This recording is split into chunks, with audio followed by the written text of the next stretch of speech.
If you watch SjoW's season completely, he's been playing aggressive decks or decks that have aggressive plans. He's almost never playing full-on control decks. And I like this from him because he's always asking questions, not trying to have the right answer at the right time. Yeah, we're going to see what question he's asking in game number 2. Greensheep needs to get a win on the board here, tie this series up. And, well, like you said, he's going straight for Hunter, but Greensheep's getting a little bit aggressive himself. Yeah, this looks like some SjoW. One of my personal favorites, and this is a really aggressive version of Hunter. That was a Glaive Zuka. That is a miserable opening hand from SjoW. Oh, what? 3 weapons? Yeah, 3 weapons, no 1-drop. Oh, hold on. We got a full house here. Weapons over animal companions. What do I win, dealer? Now the question is, are those kill minions over Huffers, or are they kill minions over Leox? Oh, true. Yeah. I think you have to play this Glaive Zuka here. You're going to be taking 3 from this no matter what. Plus, this checks a lot of his 2-drops as well. You know, something like Knife Juggler. So you're going to see Greensheep have to play Nerubian Egg here, which he has an Abusive Sergeant, so he can maybe get something going here. Plus, a Power Overwhelming as well. Yeah, this really, the turn 1 Glaive Zuka just acting a lot like Fiery War Axe in this spot. But Greensheep happens to have the right kind of hand that can fight against us. And I think he's pretty darn happy that he's seeing SjoW use his resources this way, because this gives him a lot of insight into how SjoW's hand's constructed, especially when he sees his hero power on turn 2. Yeah, when you see Glaive Zuka on 1 into hero power on 2, you saw Greensheep kind of sit up in his chair a little bit more there. He's like, wait, your hand's this bad? Yeah, this is, you can see, this is exactly how bad he thinks his hand is. Let's start going upstairs, boys. Getting in some extra damage here from the Knife Juggler. He's like, yeah, if you want to kill any one of these, you can. SjoW needs a 4-power minion off this, so pretty good chance that he'll get it. Huffer will take care of the 4/4, so that's a very good roll for him, but he's down to 19 right now, and he doesn't have any board position after this. Yeah, Greensheep only has 2 cards here, but that hero power is going to be looming large. Is SjoW thinking about going upstairs here? I think that's exactly what Greensheep wants him to do.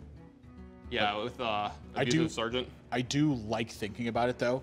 You know, look at the way that your hand is constructed right now. Are you going to beat a big grindy game, or is this one of the ones where you have to like just start shooting for the stars and hope things work out? Well, I agree with you. That's the worst draw in Greensheep's deck. The SjoW, you have to play it that way and just hope that's the way it's going to happen here. So Greensheep going to add Voidwalker. I was going to say, I like just playing the Abusive Sergeant here. This is the turn that SjoW was really looking for. Was one exactly like this. Yeah, he can get back into this game a little bit here. He's going to be able to, I don't know if you Animal Companion or Eagle Horn Bow here. It depends on what SjoW wants to do, but.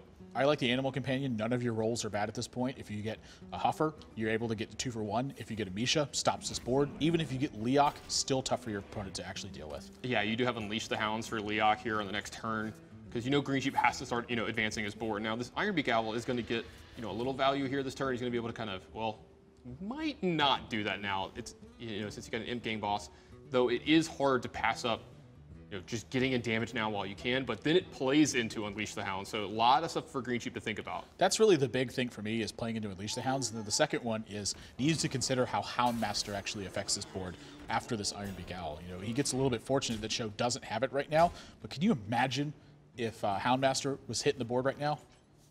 Yeah, how would Greensheep get back into this one? Yeah. It's still looking pretty darn bad. I mean, Lotheb's going to shut off any power overwhelming shenanigans from Greensheep.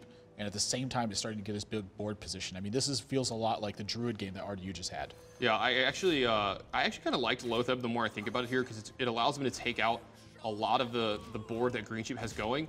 Plus, it makes Unleash the Hounds really good next turn. Like this play as well. Kind of challenges his entire board here. It's 2 very different lines. Like, now SjoW has multiple ways to fight against the board position, where the Lotheb kind of commits you to one single game plan. So with the second Eagle Horn Bow in hand, I think it makes sense to go ahead and make this play and diversify, try to get some use out of that card later in the game, because the Lotheb is going to be good almost on any turn that you play it. It's just sort of the nature of that card.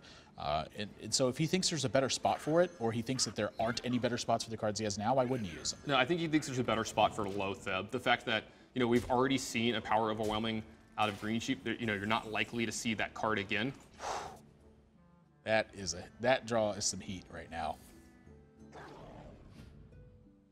Yeah, Greensheep almost puking his hand there. Does he have lethal? He has 18, not 19 here. Let's say 4, 5, 6, 7, 8, 9, 10, 13. Yeah. You almost had lethal this turn, jeez.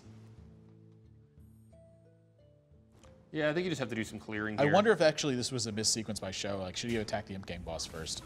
It looks to be like that means this is Freezing Trap that's hitting the board, so it just has the Imp Gang boss checked, and the rest of this is going to be damage to face. Yeah, I mean, you see the Explosive Trap is still playable from his hand here. Now, do you just kill command this turn? I don't think there's a need to. I mean, he might do it just for mana considerations, but knowing SjoW, this is I think kill command's a little off the menu at the moment. You can tell he's thinking about it though. Maybe that's a stake trap that's down.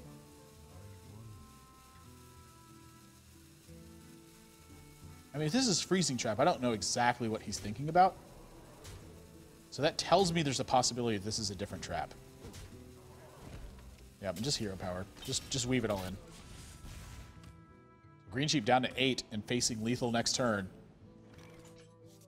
Doomguard's not enough. It is if it's not freezing trap. You might just have to go for it. Oh, that's true. That's actually a really good point.